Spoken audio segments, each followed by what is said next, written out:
Esse mês de março foi um mês com muita volatilidade, mas acredito que o mês de abril talvez seja o mês com mais volatilidade que o mês de março. Isso porque existem alguns fatores importantes, tanto para o mercado tradicional quanto o mercado cripto, que pode ajudar as altcoins.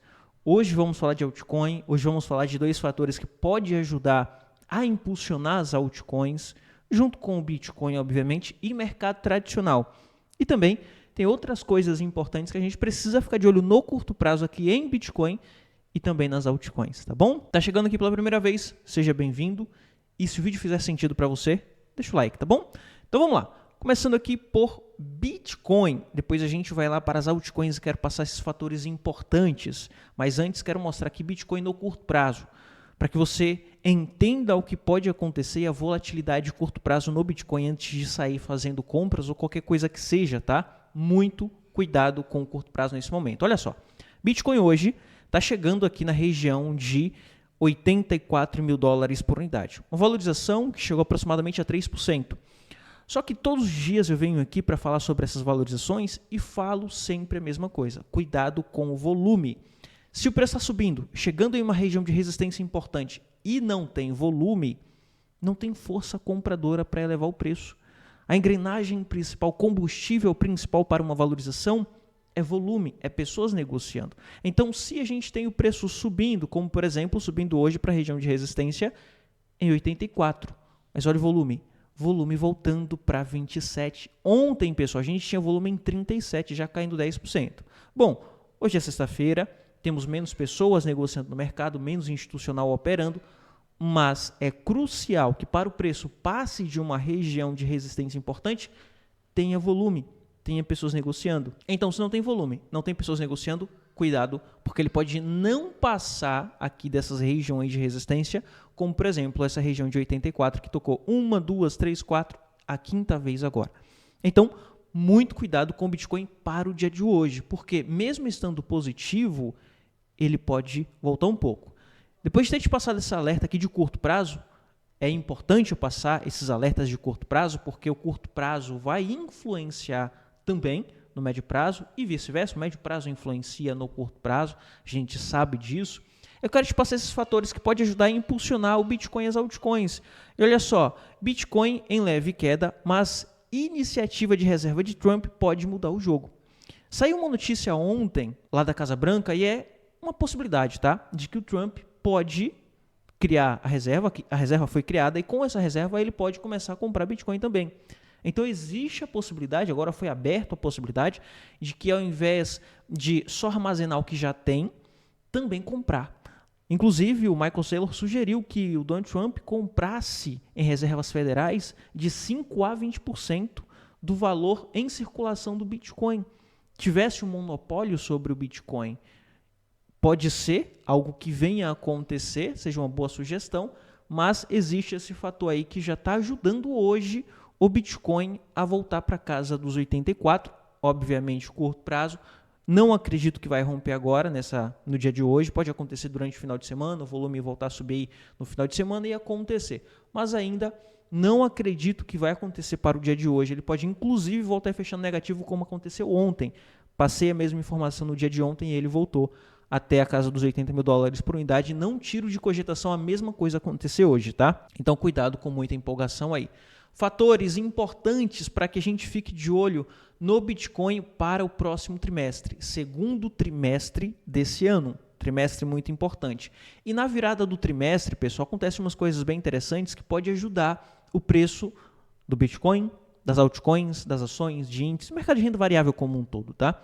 O preço do Bitcoin pode ser impulsionado, olha só que interessante, no final desse trimestre, por pelo menos dois fatores. O rebalanceamento de portfólio e a pressão sobre o Yen, de acordo com analistas da CoinDesk. O primeiro caso, que seria esse daqui, o rebalanceamento dos investidores, se daria quando os fundos ajustam suas alocações no fim do trimestre. Isso acontece basicamente em todos os trimestres. Inclusive, a gente tem mais volatilidade nessas viradas, vendendo título e comprando ações. Então, na virada do trimestre, a gente pode ter algumas empresas fazendo esse rebalanceamento. Mas cuidado, pode acontecer o inverso, a venda de ações para a compra de título. Mas existe a possibilidade da venda de título para a compra de ações para esse rebalanceamento, porque as pessoas saíram nesse trimestre, no primeiro trimestre, e pode voltar agora, início do segundo trimestre, por termos promoções aí no mercado. Promoção em ação, promoção nas cripto, promoção nas altcoins, promoção em índice.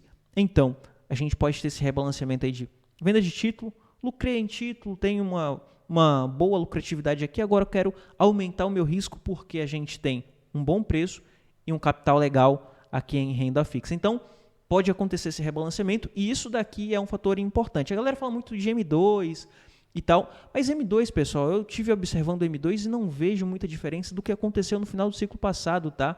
Ali entre a valorização e final de ciclo. Então, não quero nem trazer essa comparação aqui para vocês e falar que o M2 pode ajudar, porque o M2 vai ajudar a entrar mais liquidez no mercado e coisa do tipo, porque existem algumas divergências ali, tá bom? Então, mesmo entrando capital no mercado, entrando liquidez, existem algumas divergências porque lá no ciclo passado estava entrando liquidez e quando a gente chegou em um topo, não dá para saber onde vai ser o topo do M2.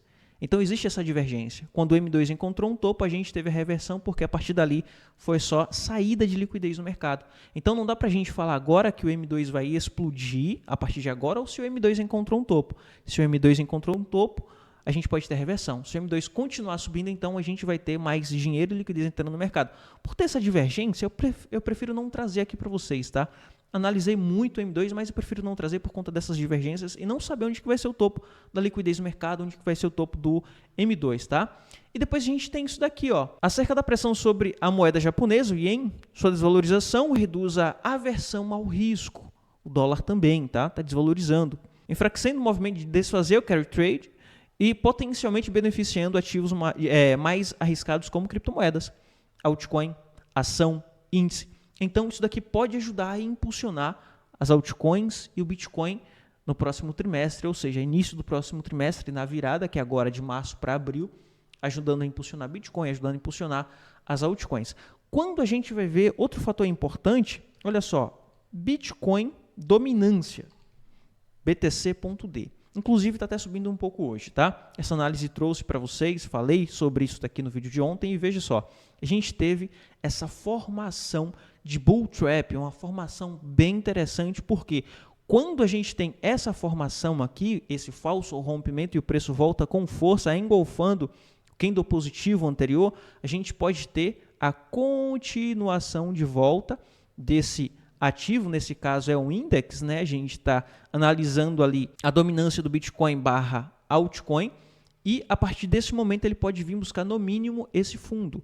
Só que geralmente ele não para no fundo, tá? Ele vem para romper o fundo e esse pode ser um fator que pode ajudar a impulsionar as altcoins. Aqueles dois fatores podem ajudar o mercado de renda variável como um todo e esse fator aqui vai beneficiar ainda mais as altcoins. Então, a gente pode ter as altcoins como as principais beneficiadas com esse movimento da virada do trimestre. Depois, quais altcoins a gente precisa ficar de olho? Olha só, falei sobre essas altcoins ontem. Solana. Atenção para o Solana. Fica atento aí para o Solana. Olha só, Solana no semanal. Solana no semanal está segurando em um suporte muito importante. No semanal, ele pode estar formando aqui também, ó, bear trap, busca de liquidez, está tirando aquela galera que estava shortando do mercado a partir desse momento e dentro do padrão de cunha que tinha passado para vocês. A partir desse rompimento, a partir do rompimento desse padrão e vier rompendo topos, a gente pode ter o Solana voltando para $200, assim como o AVAX. O AVAX está muito bonito. Atenção para o AVAX. O AVAX está na mesma formação. Se as altcoins de fato começarem a ser beneficiadas com o que trouxe aqui para vocês, a gente vai ter essas altcoins que estão nessa formação aqui, subindo bastante, tá? Então, muita atenção para as altcoins. Inclusive, trouxe alguns vídeos falando para vocês sobre a última pernada.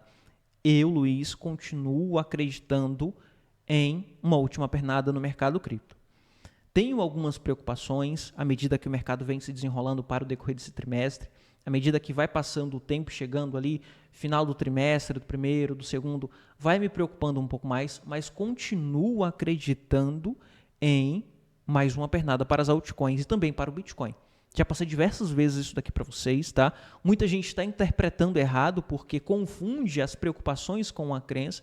Eu me preocupo com o que está acontecendo, mas continuo acreditando, tá bom? Quando eu não acredito mais, eu vou fazer um vídeo. Pessoal, não acredito mais que a gente vai ter mais uma pernada nas altcoins. Não acredito mais que a gente vai ter mais uma pernada no Bitcoin. Mercado virou agora bear market. Vou fazer um vídeo só para isso, como já trouxe vídeo aqui só para falar que vende Bitcoin para vocês, tá? 100% sinceridade e clareza aqui para vocês do que eu estou fazendo, do que eu acredito. E continuo acreditando em mais uma pernada. Já falei um monte de vezes aqui para você. Inclusive, para você que já tem mais tempo aqui no canal, deixa aqui nos comentários, Luiz, realmente faz sentido você tá sempre repetindo isso? Deixa isso daqui no chat para a galera que está chegando aqui agora ver que de fato eu estou sempre falando sobre isso, tá? Porque tem muita gente interpretando errado, deixando mensagem aí totalmente adversa do que eu falo no chat, tá bom? Então deixa no chat, deixa nos comentários aí, Luiz, realmente você está repetindo muito e de fato você está sendo coerente com o que você fala sempre aqui no canal. É importante vocês falarem isso como prova para as pessoas que estão chegando aqui agora, tá bom? E olha só, a gente tem aqui, ó, por exemplo, a VAX. Olha essa formação da VAX, assim como no Solana. Olha a formação, a divergência que já tinha trago para vocês no Solana. A mesma coisa aqui para o VAX. A gente tem a divergência sendo formada, uma grande divergência. Não acompanho muito divergência, a não ser que seja muito discrepante. Se for muito discrepante, eu passo e observo. Agora, se não for, eu não fico nem observando. Veja como é discrepante essa divergência aqui com o índice de força relativa. Luiz, qual o intuito disso? Bom, vamos lá. Força relativa. Força relativa mostra qual que é a força relativa do ativo em questão. A gente tem aqui o AVAX. A AVAX está caindo o preço, formando fundo. Enquanto o AVAX vem formando fundo, o ativo vem ganhando força relativa. Está subindo e formando fundos mais altos. Então, à medida que ele forma fundo, ele ganha força relativa. Quando ele começar a subir, ele vai começar a subir com força relativa. Ele está tendo força relativa para subir e formar uma sobrecompra aqui nessas regiões de 70, 75. Para formar sobrecompra, a gente precisa de valorização. Então, esse é o conceito por trás aqui da divergência RSI e preço. Existe divergência entre volume e preço, entre outros indicadores e preço também, tá bom? Esse daqui, muito importante a gente ficar de olho. VeChain, olha o VeChain, mesma coisa. O Polkadot, por exemplo. O Polkadot está interessante, tá, pessoal? Ainda tem o Polkadot. Muita gente está desanimado com o Polkadot. Inclusive, eu tenho uma operaçãozinha que fechei metade da operação, realizei parte ali das perdas da operação para position trade no Polkadot, tá? Tô com metade rolando lá ainda em contratos futuros, continuo acreditando, inclusive tá com uma ótima divergência aqui, tá bom? Muita atenção aí para Polkadot, não desisti do Polkadot ainda, o Polkadot não tem me trago muitas valorizações nos últimos dias, mas quando começar a valorização, acredito que vai ser dessa forma aqui, ó. Ele vai de uma vez, tá? Em 3, 4 semanas ele sobe 200, 300% e é o que eu estou esperando aí para Polkadot, assim como as outras altcoins, tá bom? Enfim, é isso que eu queria trazer aqui para você, tá? Espero que o vídeo tenha feito sentido. Fez sentido? Deixa o like, deixa aqui no chat também. Luiz, gostei da sua análise. Luiz, não gostei da sua análise, falou muita merda, não faz nenhum sentido. Deixa aqui também, não tem nenhum problema. E coloca a sua tese, quero ver sua tese também, tá bom? Enfim, é isso, vou ficando por aqui, te vejo no próximo vídeo. Foi.